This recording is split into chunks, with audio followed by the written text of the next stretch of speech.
तळोदा हिंदू संस्कृतीचे प्रतीक असलेल्या हिंदू नववर्ष गुढीपाडवा निमित्त विश्व हिंदू परिषद व बजरंग दल प्रखंड तळोदे यांच्या वतीने उत्साहात नववर्षाचे स्वागत करण्यात आले। पाडवी गल्ली तळोदा येथे धन धन सद्गुरू भजनी मंडळाच्या उपस्थितीत गीतगायन, भजन व फटाक्यांच्या आतषबाजीसह नववर्षाचा शुभारंभ करण्यात आला।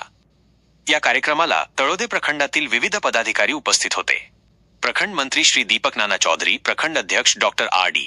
मोरे, प्रखंड सहमंत्री श्री पवनकुमार शेलकर, प्रखंड कोषाध्यक्ष डॉक्टर स्वप्नील वाणी, सत्संग प्रमुख श्री भूपेंद्र बारी, सेवा प्रमुख श्री छोटूभाई प्रजापती, धर्मप्रचार प्रमुख श्री हेमंतभाई पटेल, संपर्क प्रमुख श्री नितीन मगरे, मंदिर प्रमुख श्री महेंद्र गुरव, गोसेवा प्रमुख श्री पवन सूर्यवंशी तसेच बजरंग दलाचे जिल्हा संयोजक श्री अजय ठाकरे आणि कार्यकर्ते ऋषिकेश बारगळ यांच्यासह अनेक सदस्य उपस्थित होते।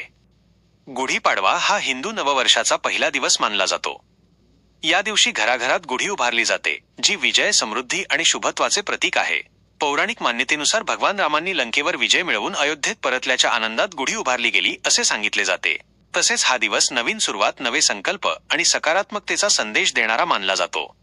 कार्यक्रमादरम्यान उपस्थितांनी हिंदू संस्कृतीचे जतन आणि परंपरांचा अभिमान राखण्याचा संकल्प केला।